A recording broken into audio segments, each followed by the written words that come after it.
This is a Muscle Cat Media production.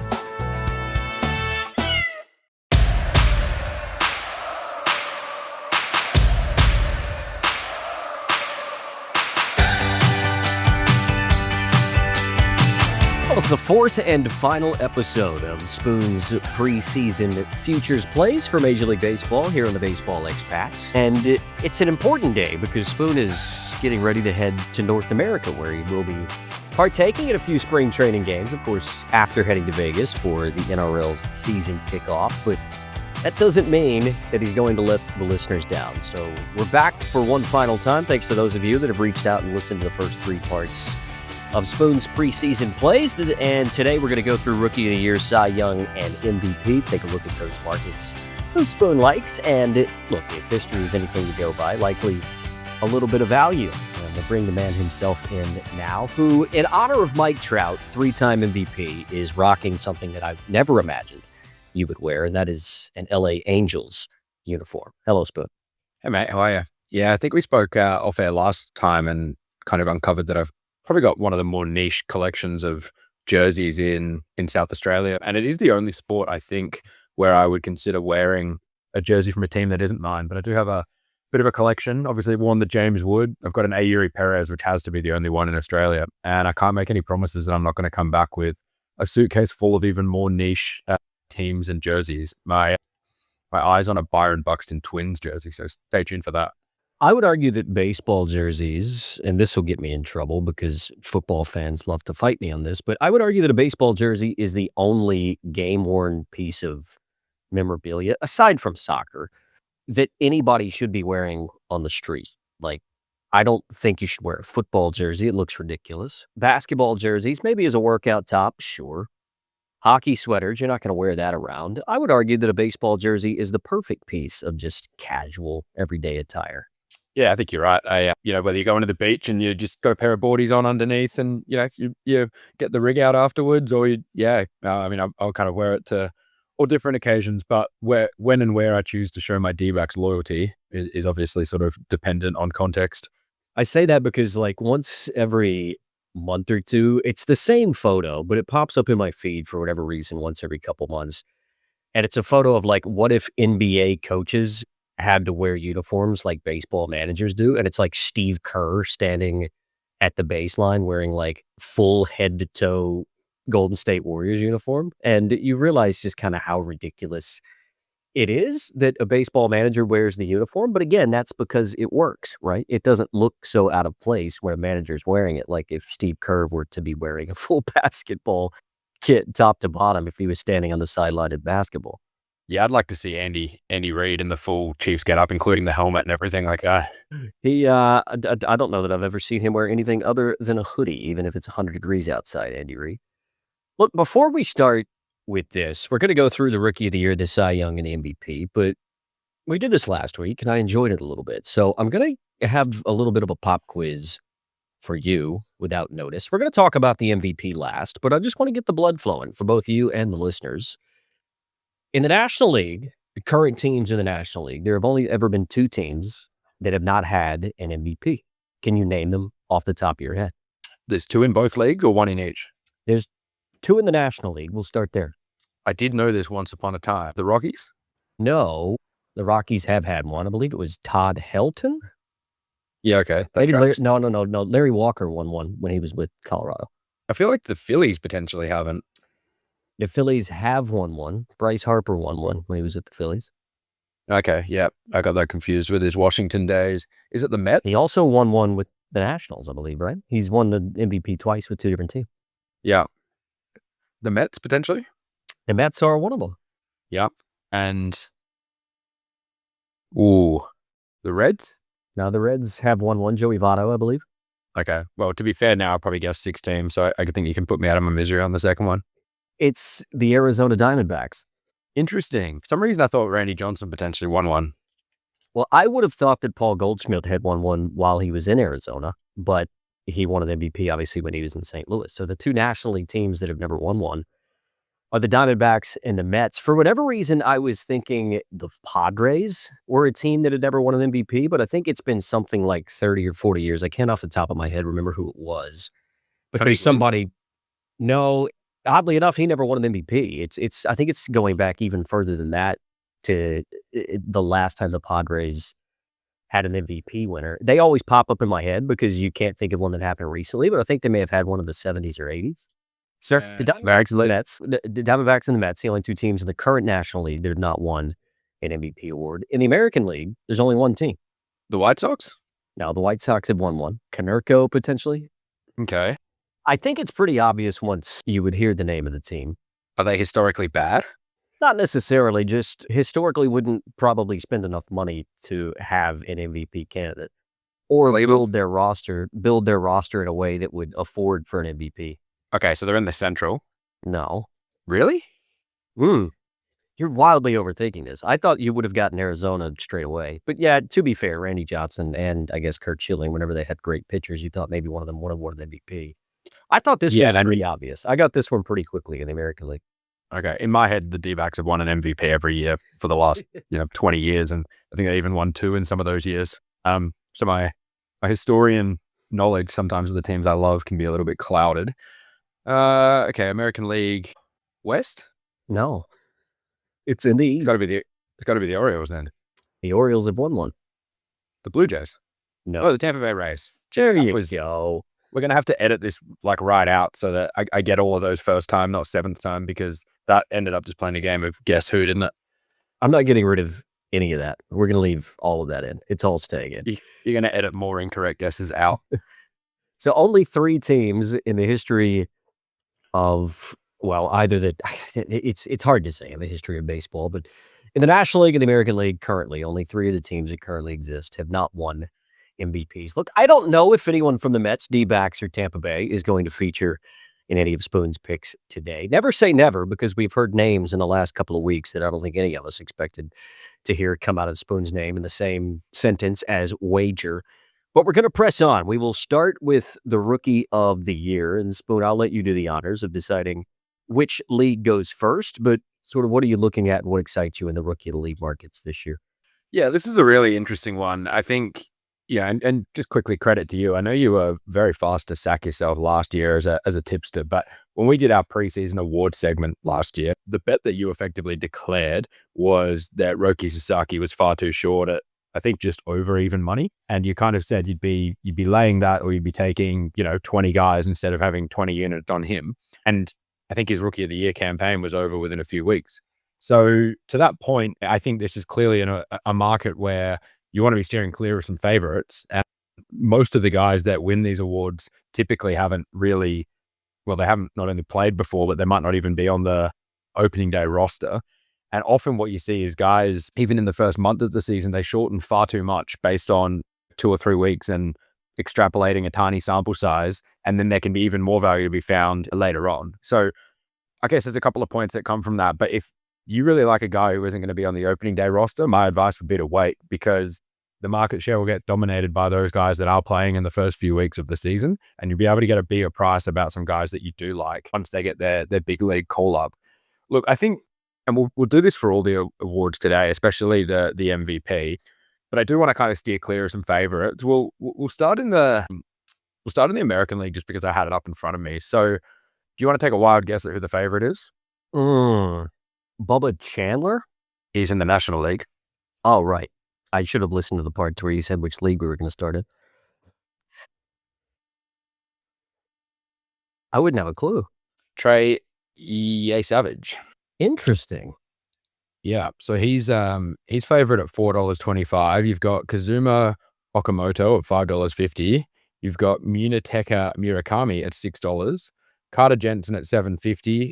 Tatsuya Imai and Kevin McGonigal rounds out those in single figures. They're kind of all in the $7.50 to $9 range.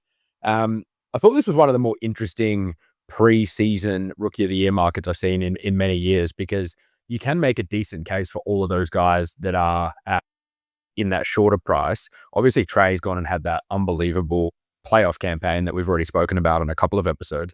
But then you've got 3 Japanese imports that, they're all kind of 27, 28, 29 years old. It's always funny when guys like that are in a Rookie of the Year market against an American who 2 years ago was in high school. The guy I really like is actually in that bunch. and he is a little shorter than probably some of the prices I'm going to be speculating on later in the show. I really like the case for Carter Jensen, the Royals catcher and DH who came up for a cup of coffee last year and was really impressive. I've already spoken about how I think the Royals are going to be a really fun team this year to watch. I think they're a really good chance of winning the division and making a playoff run off the back of that. And what we saw from Carter Jensen last year, I thought was brilliant. He only played in 20 games. He had 60 ABs and he still accumulated just under 1 WAR. He hit 300 with an OPS plus of 161, and he hit a few home runs in that really small stint. That was just his age 21 season. And this year he comes in, obviously, as a 22-year-old because every year adds about 1 to your age on average. I can show my working out for that off the show if you like. But his projections for this season look really solid, and he was always considered a high prospect. I think with the Rookie of the Year award, maybe not so much as the MVP, but it is always impressive if you're a rookie that's contributing to a team's success, especially if that team's success is sort of out of the blue, right? So I'm kind of connecting the dots between, I think the Royals are going to be good this year, but I also think Carter Jensen's going to play a really big role in that. And I think that's going to support a lot of narrative around him. He's got the catcher position wide open there, given they've recently experimented with, Salvi playing first base and DHing over the last year or two. So I think he's going to get a lot of reps behind the plate. And that's typically, in my opinion, the hardest position you can play as a rookie. And catchers obviously take a lot longer as prospects normally than other position players or even pitchers. So I think Carter Jensen at 750 is a play I would like. And to my point before, he's going to be on the opening day roster. So I think you can take that now, given he's likely to shorten off the back of a hot start. Whereas, the next sort of 10 names in the betting market here are not guys that are going to be on the opening day roster. So you'd probably want to wait if you were going to play elsewhere. I think another interesting guy that's probably worth a little bit of value and similar to, a team I like and a team that I think is bound for a bit of success is Dylan Beavers. He played in 35 games last year. He ended up getting injured at some point and spent a decent chunk of the season on the IL, which ultimately saved his rookie eligibility for this award. But he did pick up 1 WAR in those 35 games. He hit 4 home runs. His OPS plus was okay. I think he profiles as an even better hitter than he showed last year. So there's upside to come offensively. And he was quite solid defensively too. So they're probably the 2 names I think I'm locking in on right now in the American League. Just with Jensen, because, and I mean, weirdly, we were talking about this the other day whenever we were talking about Destiny Draft.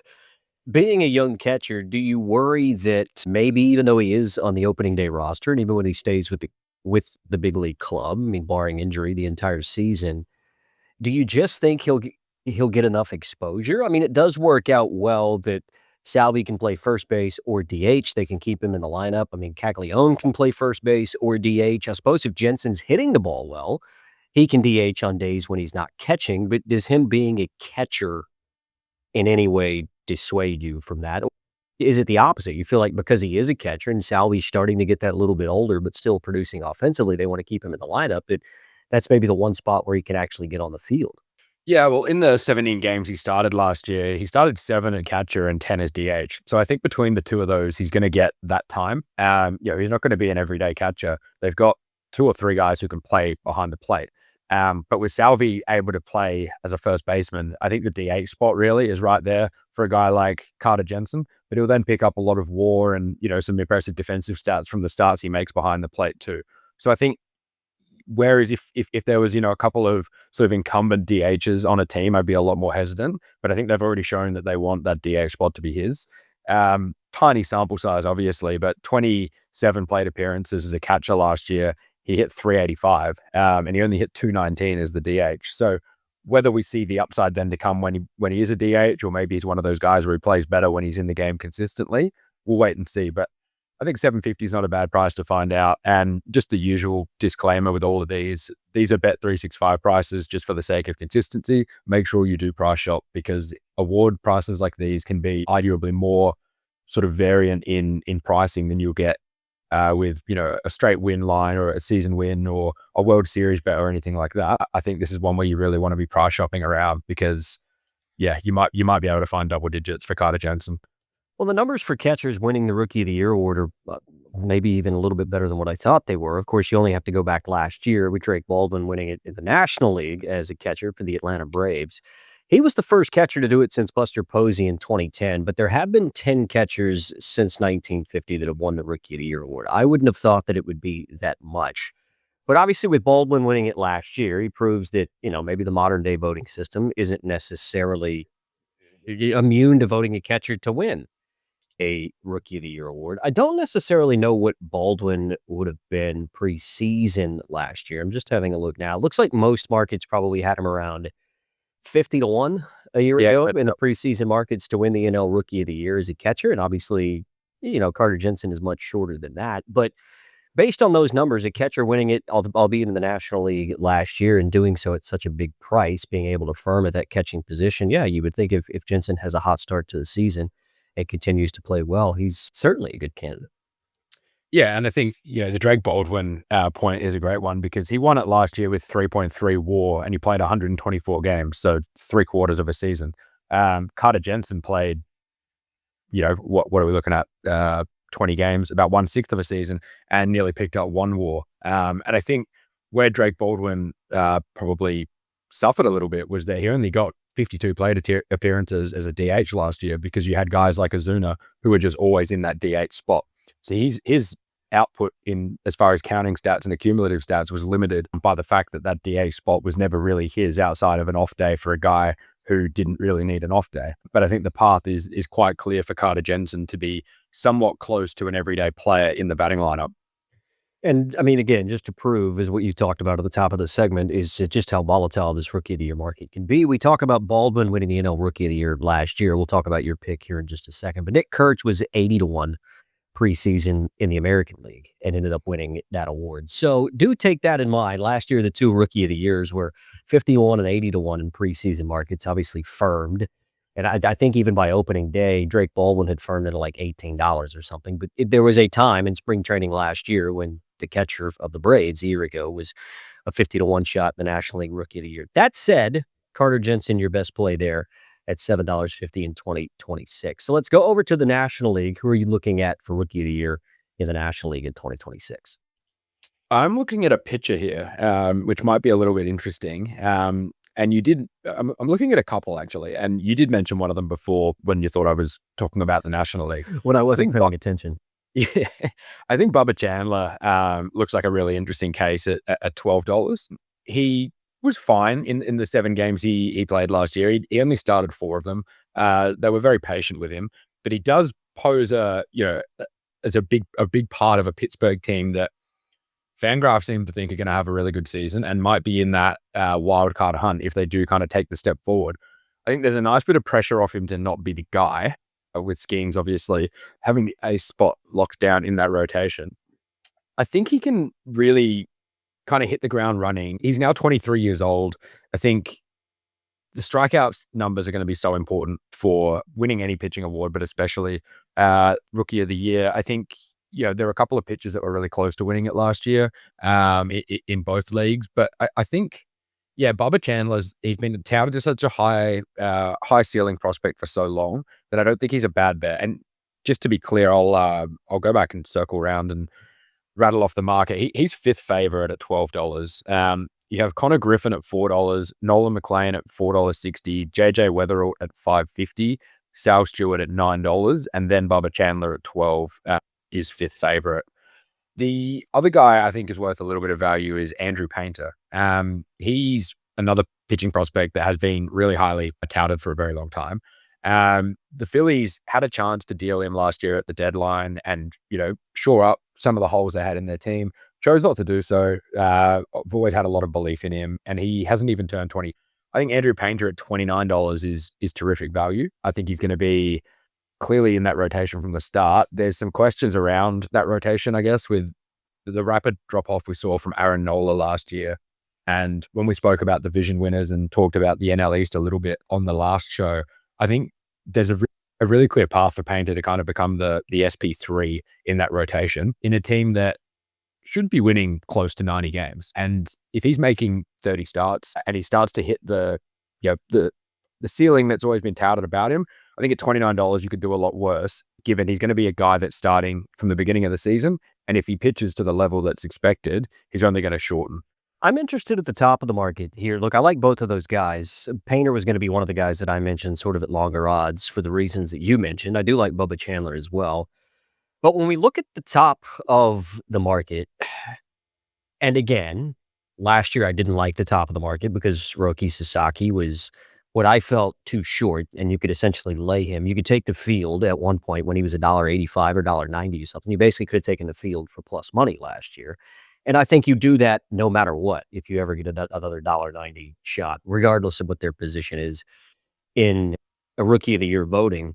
But when you look at the top of the betting this year, it's interesting for me because you've got two guys that will likely play a lot of the season, Connor Griffin of the Pirates and J.J. Weatherall of the Cardinals. But I think the market has this the wrong way around. And look, the market that I'm seeing is $3 Connor Griffin, $4.25 J.J. Weatherholt. I actually think they should be swapped. And there's a few reasons for that, because I think J.J. Weatherholt is going to be the everyday second baseman for St. Louis. I think they basically played their cards whenever they traded Brendan Donovan. And we were basically like, look, this guy's going to have to play. And he's played well in spring.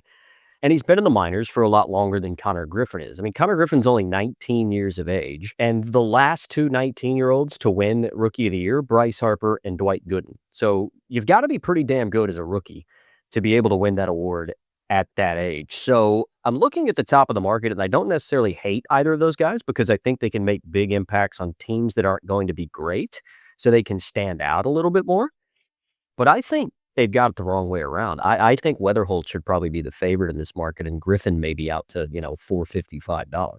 Yeah, it's a good point. There is also one guy that's in single figures at the prices I'm looking at as a position player that I think could well be an everyday player too, that I quite like as well, and that's Sal Stewart from the Reds. He played last year, only had 55 ABs, accumulated half a WAR. That was his age 21 season, heads into his age 22 season. Does shape to be a guy who will be in that lineup consistently. He hits in a very hitter-friendly ballpark as a power first baseman or third baseman, and he managed 5 home runs last year in just 18 games. So I think if you want to be, narrative focused with a lot of these awards, a rookie hitting 30 home runs or something like that is definitely going to, skyrocket your chances of winning an award like this. And his pace last year would have been well and truly above 30 home runs. So keep an eye out for Sal Stewart as well if you're looking to take a couple of these guys at what could be their highest price. Because I think $9 isn't a bad bet. I do think Bubba Chandler at the price and considering everything holistically is probably the best play in this market. I do agree with you on that because you want to find some way to play him. And I'm sure as the season progresses, he'll feature a lot in sort of weekly strikeout plays with you just to see how he sort of eases into the season and how exactly he fits into the rotation in Pittsburgh.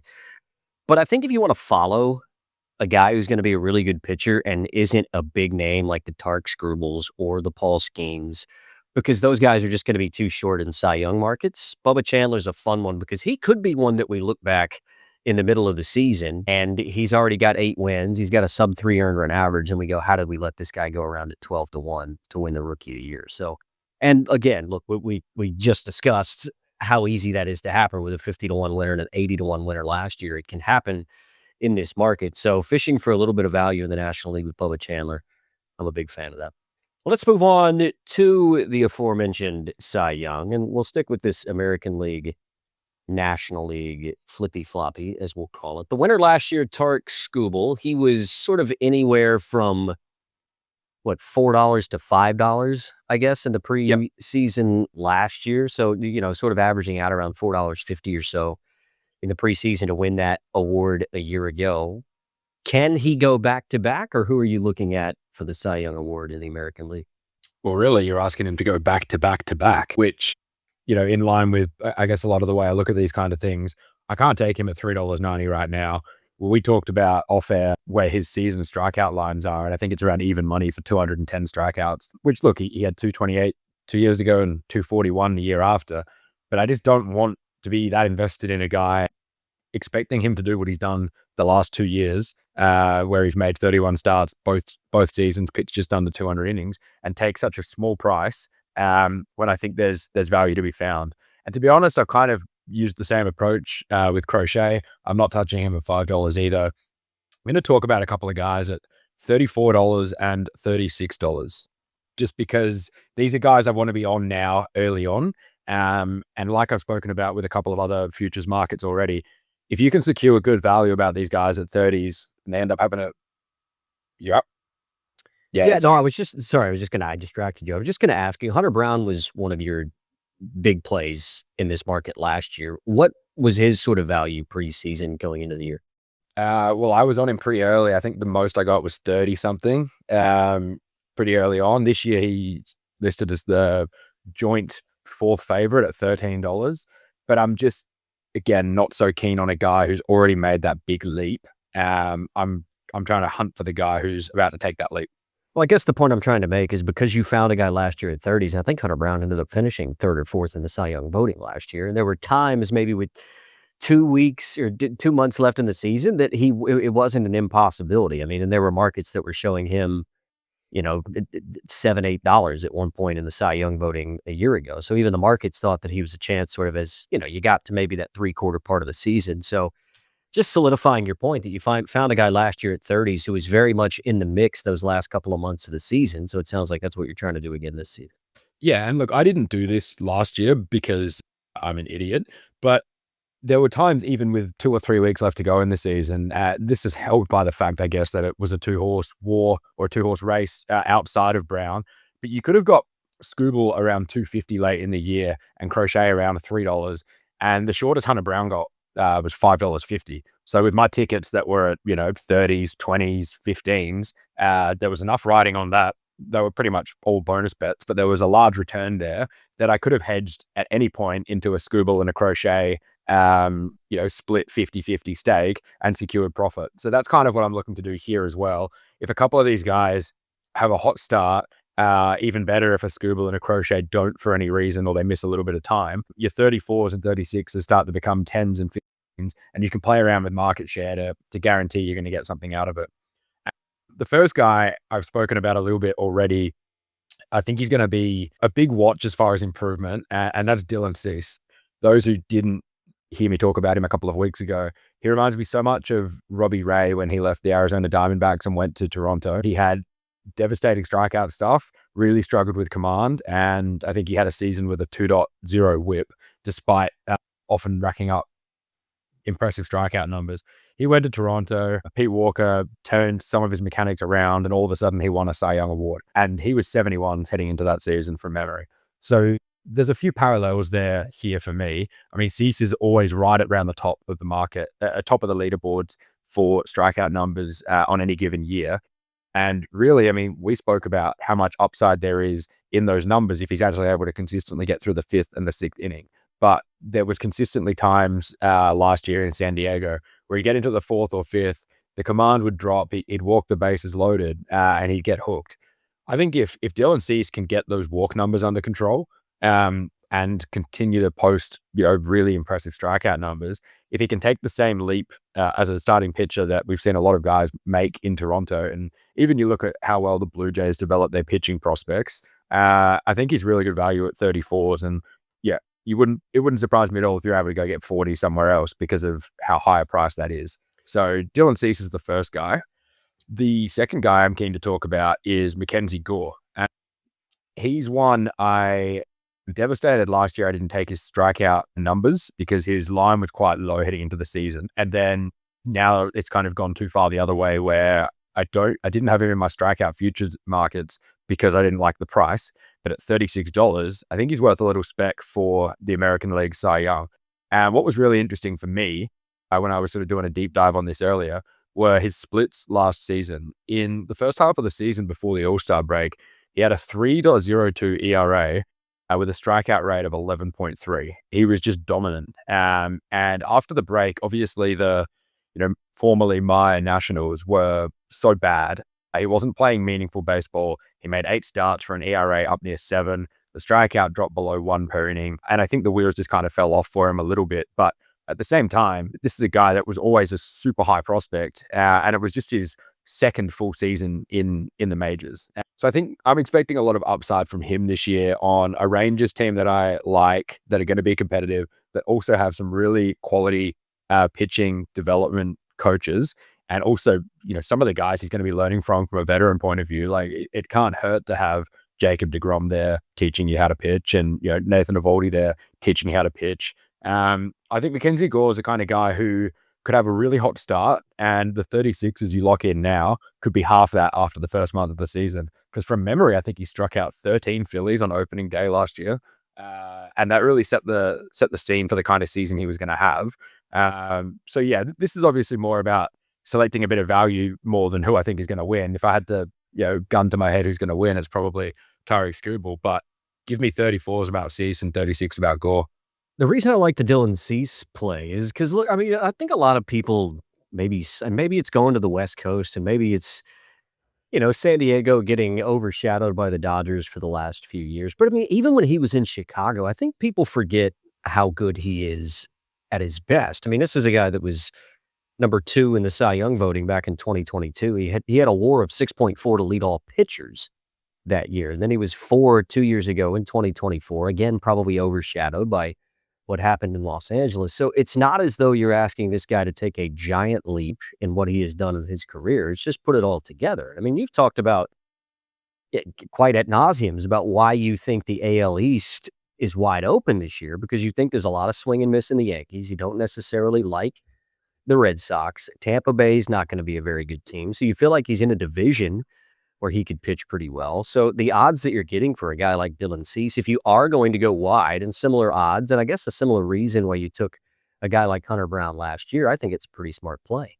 Yeah, and just even drawing some comparisons with that Cy Young season in 2022 to now, he actually had a higher strikeout rate last year for the Padres at 11.5, which was the best in all of baseball, than he did at 11.1 when he came second in the Cy Young. He also that year walked more hitters than anyone in baseball at 78. The year he came second in the Cy Young voting. What really jumps out to me is the whip was higher, which was largely due to more walks, but also just missing location, which is one of the key things I'm expecting to be noticeably improved this year. But his FIP was 3.1 compared to 3.56 last year. So there's a really good case that Padres defense let him down last season. And the Blue Jays played great defense all season last year. And no disrespect to who is a really great offensive player, Bo Bichette wasn't the prettiest at shortstop, and I think they're going to be even better at infield defense without him this year.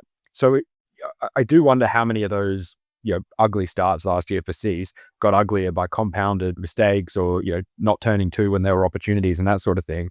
Whereas if he's now locked in on a team that has that defensive kind of focus, they're also not asking him to be the ace. They're not even really asking him to be the SP2. He's kind of going to be SP3 or SP4 on a team. He's going to fly right under the radar for a lot of people, and he's going to post over 200 strikeouts again like he has for the last 5 years. So it's just going to come down to the win numbers and can he get himself out of some of those jams. And just talking about the Yankees before we move on to the National League, could you take a guy like Max Fried at $17 or $18 solely based on the fact, well, I guess 2 points. A, that he plays in New York. And you talked a little bit last week about why you don't like the Yankees as favorites in that division because of the Rondon injury. Who knows when Garrett Cole's going to come back? There's news this week that your guy, Cam Schlittler, might even potentially be battling some niggling injury. So for all intents and purposes, Max Fried is going to have to be the ace of that staff for who knows how long. So if we get to May, June, and the Yankees are leading the division off the back of Max Fried being SP1 of the Yankees, I would think his odds are going to be less than $18 after 2 months of the season. Yeah, I think there's two things there. One, definite value at 18s, but do I think he's any chance of winning? The reason the answer is no for me is because his career strikeout rate is below 9, and his strikeout rate was below 9 last year. He had a brilliant season. He had an ERA below 3. He won more games than any pitcher in baseball, even though wins are a meaningless stat for pitchers. He pitched just under 200 innings. But without the strikeout numbers there, I don't think he's a legitimate chance because as good as last season was, he finished 4th in voting. So I'm kind of looking at it as even if he has a season as brilliant as last year and he has that increased role because of some injuries to other guys in the rotation, I don't see unless he suddenly becomes a 10.5 K per 9 guy when he's only been in the double figures once in his whole career. And that was, year 2 in Atlanta when he made 5 starts. I just don't see where the upside is in an award that now I think it's almost more important to get the strikeouts than it is to get the wins. Like it feels like that's changed dramatically as far as where that stat comes from. Because if you look at last year, Garrett Crochet won 18 games as a pitcher. Scooble only won 13. But actually, Crochet even had more strikeouts, which is crazy. But the ERA wasn't close. And Max Fried, I just don't think he can get himself in the conversation without posting over 200 strikeouts. And he hasn't posted over 200 strikeouts in any season. And you're right. There was a day when pitcher wins probably inflated a pitcher's chances. Like if you had an ERA that was a point higher than a guy, but you had a record that was 17-2, you may be seen as a better chance to win that award. But we just don't see that anymore. I mean, you go back to probably when King Felix won the Cy Young in 2010. Well, I think his record, he may have had a sub 500 record. He was like 13-12 or 12-13 or something, but still won the Cy Young. And that was almost the line of the sand where it was like, right, we're just not even worrying about pitcher wins anymore when it comes to the Cy Young. It's all about the superlatives. So, look, I think you're right, but I do think it could be an interesting watch, Max Fried. Not that I think he could win the award. I'm the same as you, but I do think he's an interesting test case to watch with all the injuries that the Yankees have had in their rotation. Let's move on to the National League. What are you looking at there? Sorry. Just one more thing on the wins as well. Even though I don't believe in it as a stat for a number of reasons, it is still considered in the award and factored in.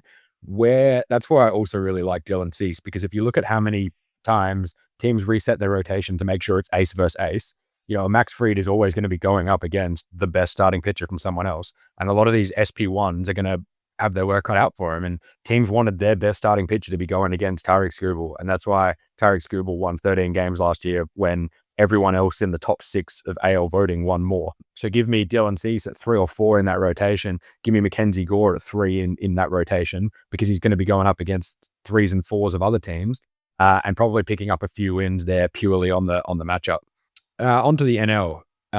So if 34s and 36s weren't enough for you, I've got a guy here. I've got 2 guys I want to talk about. One's at 29, the other's at 46s. So just to highlight or recap the market, you've got Paul Skeens at $3.40, which is correct. Yamamoto's at $6, Christopher Sanchez at $9.50. Then into the early double figures, you've got Chris Sale and Hunter Green at 13s and Blake Snell at 16s. Again, I think if anyone's winning this award, it's Skeens, and Yamamoto's a great chance as well. But for the same reason I just outlined before, I'm really keen at this part of the season, before we even get started, to lock in some guys at a bit of value. And I even think it's crazy that Blake Snell is 16 and Hunter Green's 13, to be honest, because those guys have had issues staying healthy. They also are very prone to just 1 or 2 starts where they give up 6 or 7 earned runs, and that's almost impossible to recover an ERA and get it back below 3, which is kind of where you need to be to win these awards. The first guy I want to talk about, we've talked about him a little bit sort of indirectly, is Freddie Peralta, who's now going to be the ace of the Mets. He was really good last year, 5.5 WAR. He made 33 starts, which is actually hard to do. And he had 204 strikeouts in just over 176 innings.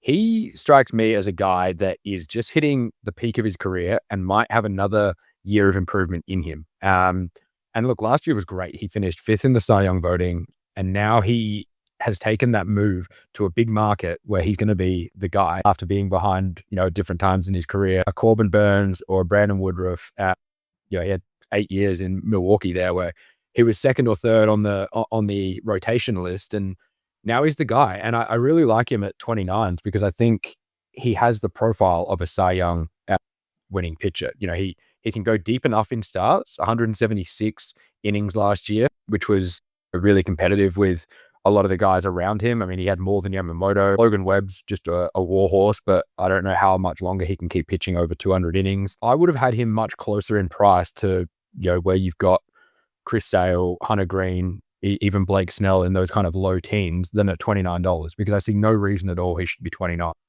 The other guy, look, I don't need to speak too much about this guy because there's probably hours of content already, but I will be having a little bit on a Yuri Perez at $46 as well.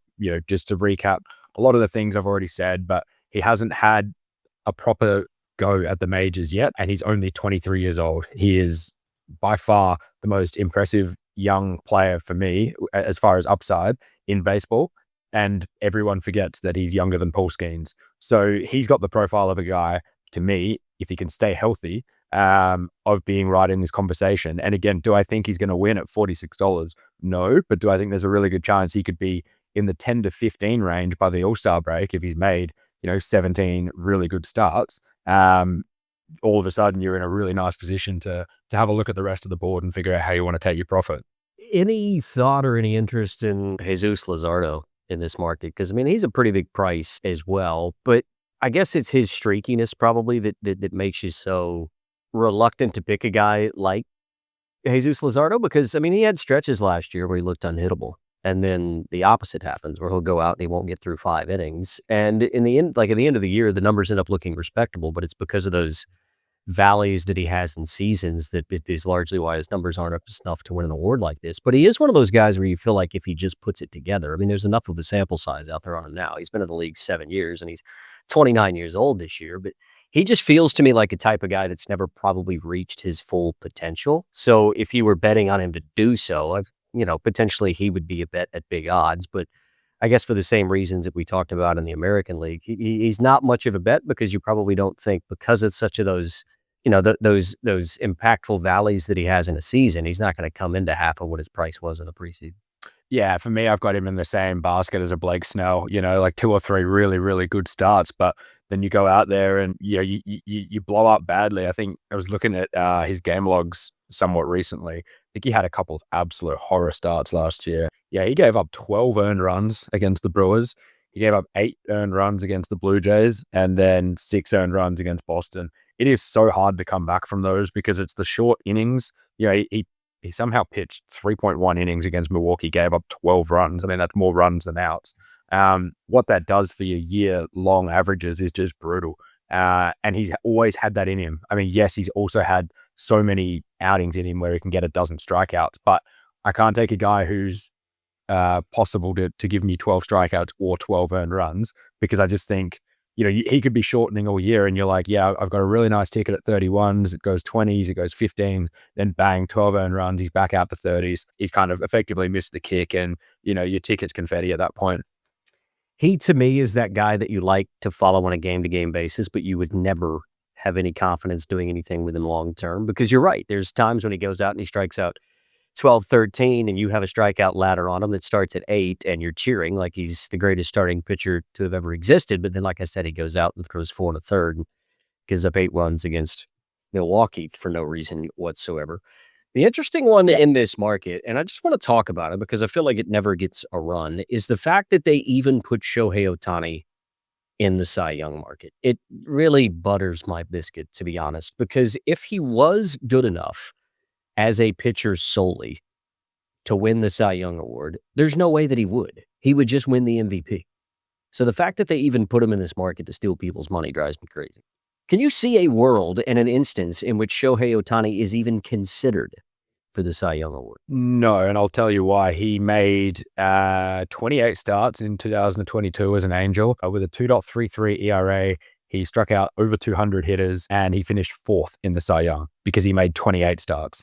The other years he's been, healthy as a pitcher, he's made 23 starts and 23 starts. And then last year he made 14 for the Dodgers. I mean, teams with Ohtani have to use a 6-man rotation. And it's almost impossible to win the Cy Young Award when your team is using a 6-man rotation because you end up with 5 or 6 less starts than your next dangers in the market. And any tiebreaker will go to them purely on counting stats. So unless they came out and said, we're going to pitch him every 5 days, there's no way at all you could take him at any price.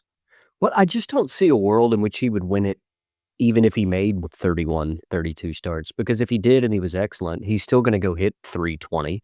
He's going to hit 30 bombs. He's going to be the MVP. He's not going to win both awards, I wouldn't have thought. So the fact that they continue to put him in this market just kind of drives me a little bit crazy. But because they know they'll get people to take the ticket. It's like when Winks was going around at $1.10.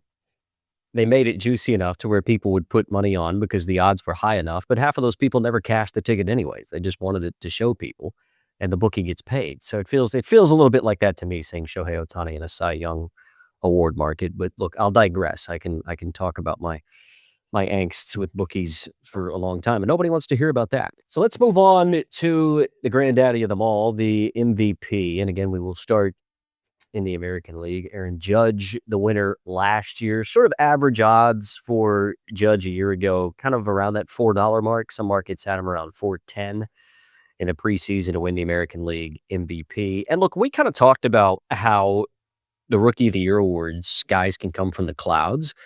But last year in particular, the American League National League Cy Young Award, the American League National League MVP Award, all of these awards were won by guys who essentially were $4 or less in the regular season. So nobody really came from the clouds in this award last year. You've given us some guys, obviously, who can do in the Cy Young, but Judge at $4 last year was the AL MVP. Are you looking for value, or are you looking for somebody you think's a sure thing? Yeah, I'm looking for a little bit of value. The market at the moment, Aaron Judge $3, Bobby Witt Jr. $6 for my Kansas City Royals, Cal Raleigh at $8.50, J Rod at 15s, Vladdy at 15s, and then I'm going to stop there because the guy I will be having some money on is at $16. He's equal fifth in the market with J-Ram and Nick Kirks. And I think he's a guy who's flown under the radar for a lot of reasons. Look, he's on a team that I'm predicting to do well this year. He is a Baltimore Oriole. Do you know who I'm talking about? Pete Alonso. No, I'm talking about Gunnar Henderson. Do you know how many WAR Gunnar Henderson has over the last 2 seasons? I feel like we spoke about this when you were tipping the Orioles to win the division a couple days ago. He's had 14.4 WAR. Wow. Yeah, that is He has a surprising number. You're right. He had 5.3 last year, which was impressive. He had 9.1 2 years ago, and he finished 4th in MVP. And I don't feel like anyone talks about it. And there's obviously a lot of recency bias. Orioles were putrid last year, but he played 154 games. He played 159 games the year before when he had that 9.1 WAR, and 150 games the year before that, which, by the way, he had 6.1 WAR. So if you want to look at his 3-season average since he's come up, he's averaging 6.8 WAR per season and 7.2 over 162 games. I think this is a really good bet because he is, he's consistent defensively and offensively. He hit 17 home runs last year, which was down from the 37 he hit the year before when he was 4th in MVP, and he hit 28 the year before that. So the pop went missing, but so did the vibes in Baltimore, right? Like they weren't a team that was really having fun with anything. I think that's about to change in a big way. If you look at what their new lineup does to his chances of, increased RBIs and things like that, I think there's so much upside here for a guy at $16, whereas all the other guys I mentioned in the market, they've been at the level they're at for quite some time without winning the award. And I'm not sure outside of Aaron Judge that they're going to necessarily sustain it. Whereas I need Gunnar Henderson to go and do what he did 2 years ago, but do it on a team that wins 90 or 95 games, but he gets an extra 30 odd RBIs because, the offense is completely inverse of where they were last year. So he's a guy I think I can take at 16s right now and have in single digits by the All-Star break. And the MVP award's crazy because, a lot of times it's not necessarily that it's a popularity contest, but it can turn into that a little bit because largely it's superstars that are winning this award. I'm just trying to rack my brain for a guy who wasn't a bona fide superstar that won the award. Maybe Christian Yelich in 2018, when he won it, he was probably somewhere in the neighborhood of 20-1 to win the award that year preseason, I would have gathered. He was traded from the Marlins to the Brewers, and he won the MVP that year. He won the batting title. I guess he nearly won the Triple Crown. So he made himself irresistible for that voting. I think he was leading in the Triple Crown until like the last week of that season in 2018 or something. So I guess maybe it just goes to show how hard it is to win an MVP if you're not a bona fide superstar. But to your point about what Henderson did, with a WAR and upwards of 9 or 9+ 2 years ago, it shows that he has it in his game. I guess maybe that's just my worry with the MVP award, is if he gets into a battle with a guy like an Aaron Judge or somebody that's a much bigger name, is he going to get the votes? Because is the MVP largely just a popularity contest as much as it is the MVP award? Well, the problem is he had that 9.1 WAR season, but Aaron Judge had 10.8 and he hit the 58 home runs. Well, yeah, that's an issue as well. Obviously you need Judge to come back a step and ideally not break any 150-year-old records along the way. But at 16s, I think it's worth a little look. There's one other guy I guess my point is if Gunnar Henderson, Aaron Judge, and Cal Raleigh all have the same numbers, do you think Gunnar Henderson's going to get more than a third of the vote to beat those other two guys out, just hypothetically speaking? Or would you think that the sentimental vote goes to those other two guys simply because of the names?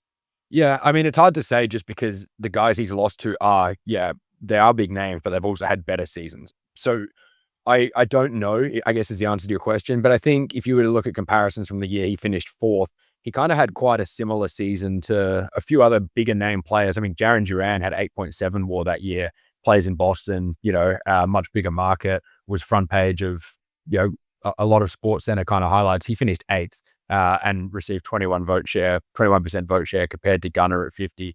I think there's a world where Gunnar Henderson isn't the big name right now, but he could be the big name in a year or two as well. He's just entering his 24-year-old season on a team that I think is going to be making a lot of noise this year. So, yeah, I think there's a bit of a chicken and egg thing there where it's like, does he have to win one and then he becomes the big name, or is he the big name because he hit 37 home runs 2 years ago, but this year he's a 40 home run hitter, and that has him firmly in the conversation throughout the year. Well, I guess really you don't have to look much further than Cal Raleigh this year, right? Because Cal wouldn't have been on the radar, the 18 months prior like he was all season this year. So, I mean, you're right. If you put up the numbers, the votes will come. There's one other guy I want to talk about at value in the American League, Cy Young, and I think he's a guy who's been forgotten a little bit. Again, surprise, surprise, it's on a team I think is going to be better this year than last year. I do think they're going to win the AL West. Talking about the Texas Rangers key piece, I'm talking about Corey Seager. He's currently third, and the reason I like this bet is because he posted 6.2 WAR last year in just 102 games. Yes, there's definitely injury risk. He hasn't played more than 125 games in 4 years, but he played 119 games in 2023, and he finished second in MVP voting then behind Ohtani, and he had a really, really good season. I'm needing him to play 140, 150 games at the level he has been playing. But if he does that, I'm not asking for any increase in ability on what he's already shown. He's been an all-star for 3 seasons in a row now. He's come second and third in the MVP in the last 10 years. I'm looking at a guy who needs to go 1 better, but I'm not asking him to go 10 better. I'm not asking him to do something he's never done before.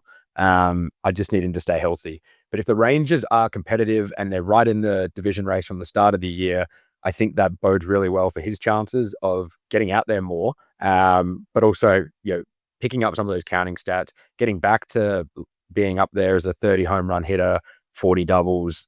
He's been Mr. Consistent for so long. He terrorized the D-backs in the 2023 World Series. And I think at 31s, you take him now, all of a sudden the Rangers start hot, like I hope they will. And he could be $12 or $13 because he's already got, 11 home runs in the first 6 weeks of the season. And then you can lay him off accordingly.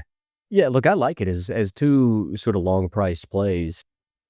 I do like both of those. I mean, I guess with Aaron Judge being as short as he is, if you had to take one guy regardless of price, not named Aaron Judge this year in this market, who is that guy? Price aside, Aaron Judge out of the market, who do you reckon is his biggest threat realistically? It is Price. Well, he is the second favorite, but I think Bobby Witt, because I like the Royals. I think, your other dangers in there are Cal Raleigh, but he'd have to do what he did last season. I don't like trusting the guys are going to do what they did last season. I like that Bobby Witt has gone close before, but not so much last year. And now this is a season where I think they're going to really take another step. He finished second 2 years ago, fourth last year. He's led the league in hits 2 seasons in a row. He had 9.4 WAR in 2024. His home run numbers dropped off a little bit last year after back-to-back seasons of 30, but he's a perennial stolen base threat. He just kind of does it all. So I think clearly Bobby Witt's the danger man, and at $6 or $7, depending on what price you get, not a bad bet whatsoever.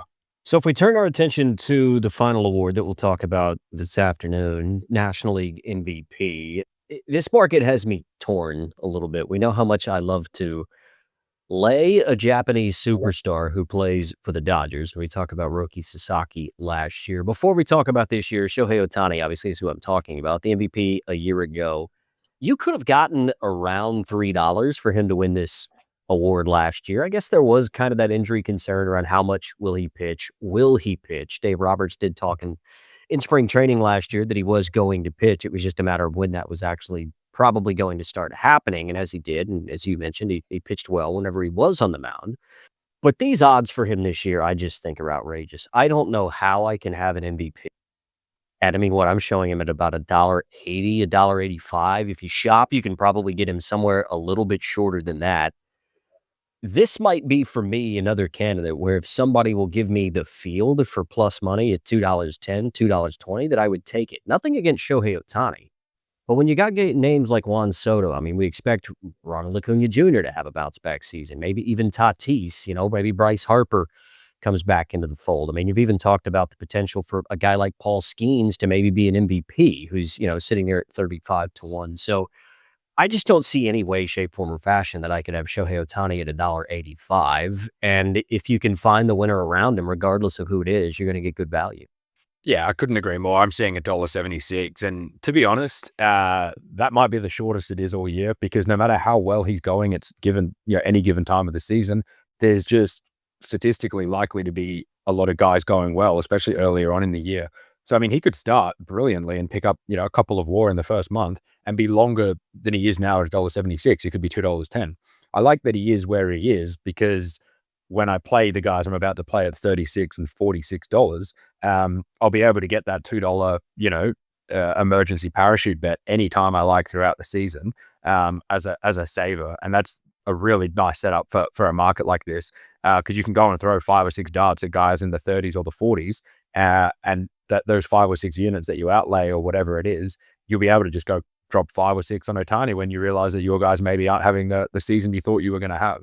Well, and I guess for that reason, it's like, when I dabble in horse racing and you see a favorite that you don't like, who maybe you think isn't going to get the best run in the race, you lay them, because when they get back in the field, you can get them at plus money midway through the race. And you could do the same thing with Shohei Ohtani, I feel like. I mean, you make a great point.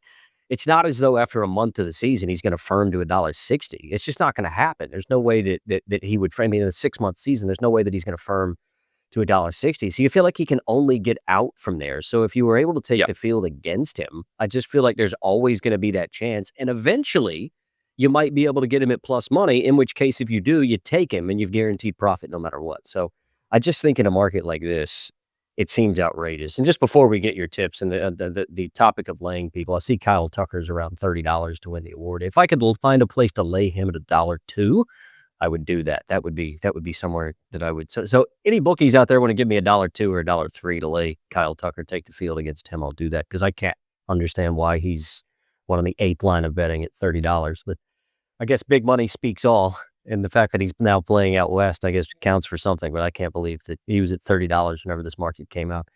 Anyways, enough of me rambling. Who do you got, Spoon?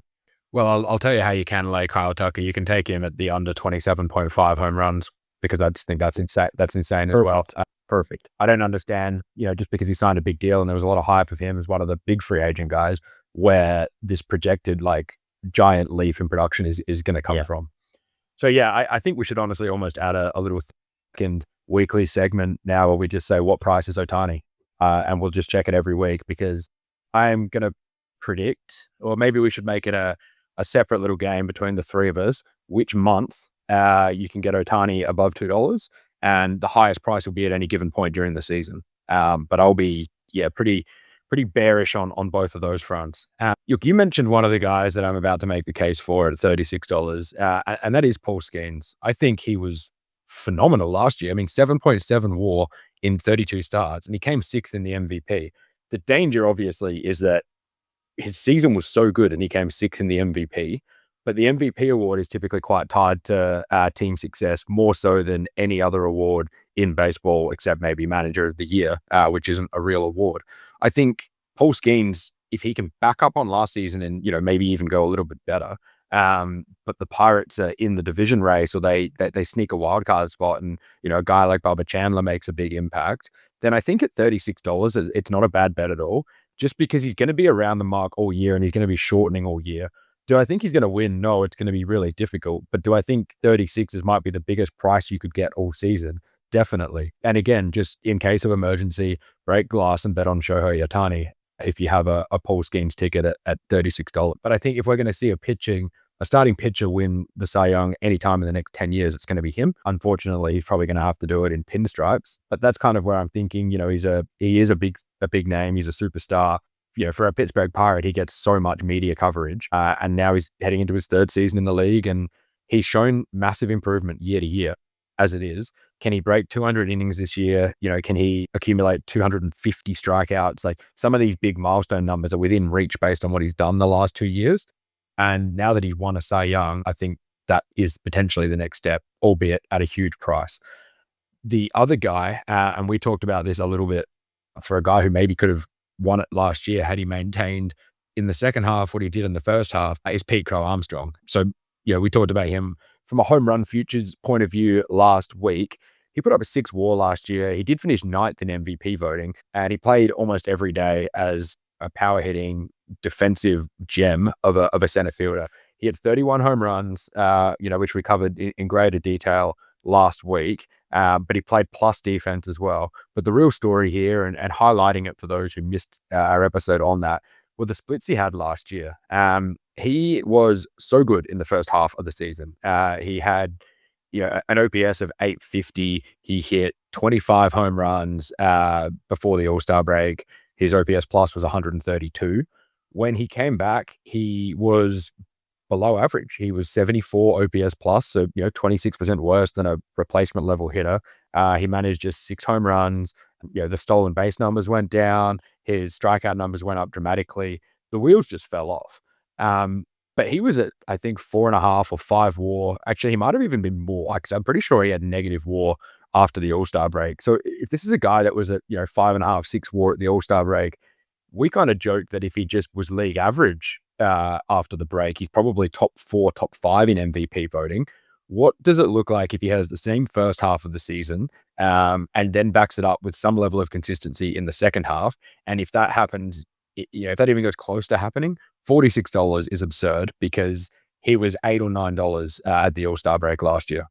I guess maybe the one thing that you'll run into with him is the guys that'll be in front of him would just have so much higher home run totals. Like, you think about guys like Soto, Acuna, Tatis, Bregman, maybe even Ellie De La Cruz to an extent. Certainly Bryce Harper, not Kyle Tucker, but Kyle Schwarber. We're talking about guys that would be in front of him. The home run total would be maybe in excess of 10 to 15 big flies more than what PCA is probably capable of having. Do you think something like that maybe thwarts his efforts? I mean, even if those WAR numbers are, nudging into the 9-10 area, you're probably talking about a guy who is maybe a top 4 candidate in an MVP, but is the fact that he's probably just not that prolific home run hitter maybe the one thing that doesn't work in his favor?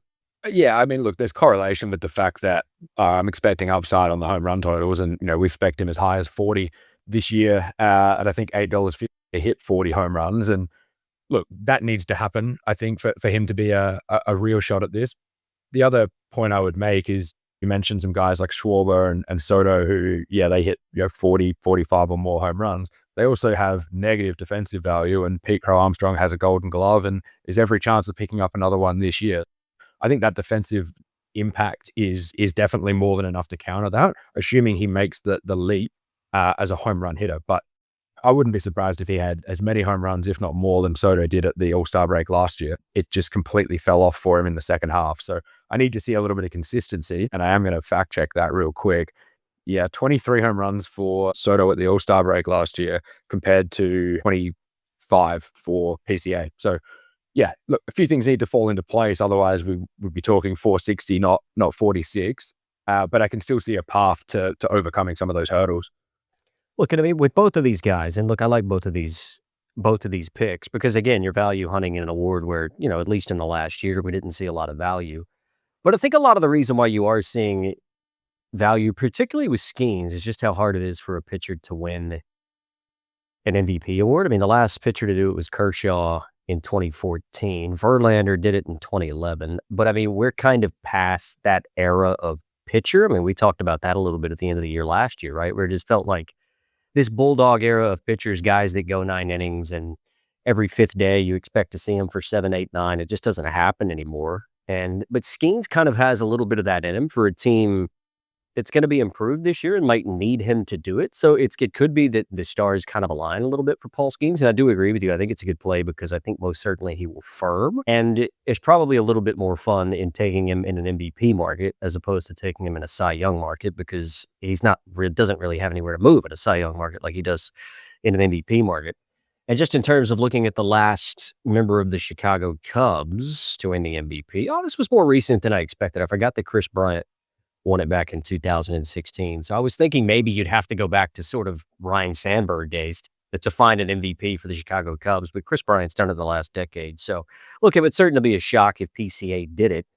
But, I mean, you made the case for him earlier in the week as to why you think he can hit 40 home runs this year. And if he does that and the Cubs win the division and end up being a really good team, he's going to be in the conversation and you would think be a top 5 guy. So kind of the same thing. I mean, you got to shop around Ohtani, and there's value in the guys that are immediately around him, and your Sotos, your Acuñas, and elsewhere. But, why not have a look at $30 plus if you can, particularly if you think these guys are going to firm.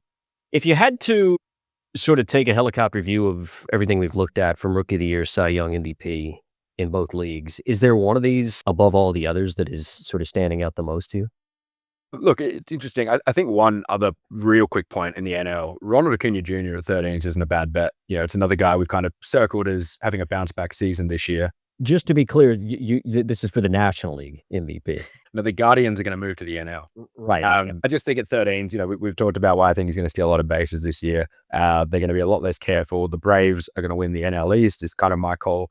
I mean, I've kind of woven enough of this together now that I'm going to be like really close on a lot of these, or I'm going to be way off because the way I'm looking at a lot of teams, and I've come back to, probably the same 4 or 5 teams a lot in, the Orioles, the Royals, the Rangers, and the Braves. But if all those teams bounce back, these are the guys that I think are going to be stealing their share of the spotlight.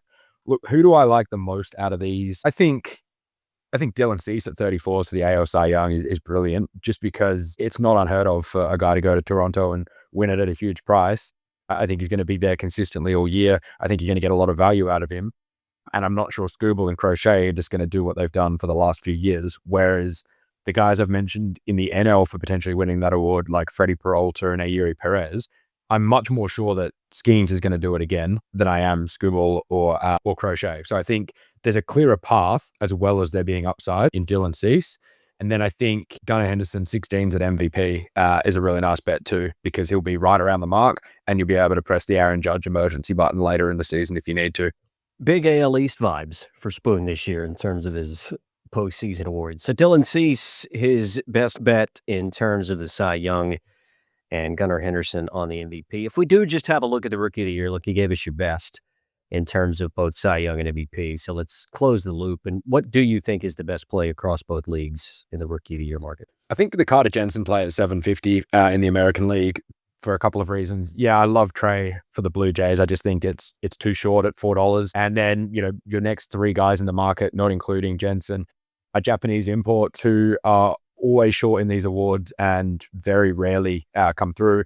As recently we saw that with Sasaki last year. So I think Jensen at 750 for an everyday catcher and DH on track to over 3-4 WAR when Drake Baldwin won out last year with 3.1. I don't think that 750 will be there in a month's time. I'm going to use this just so we can use it at the end of the year when it happens. Your American League MVP is Gunnar Henderson.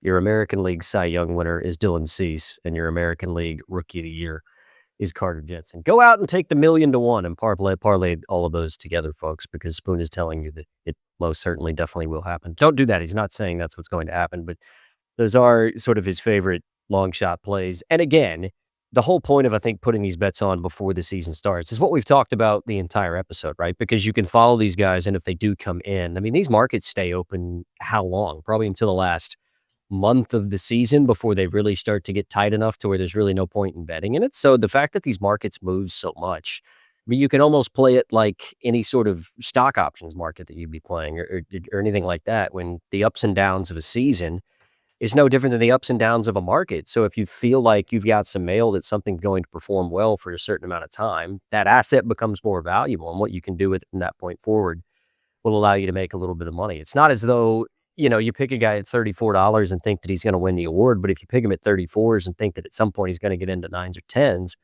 there's a little bit of movement that you can do in that market throughout the year. And no one likes doing that more than our man Spoon.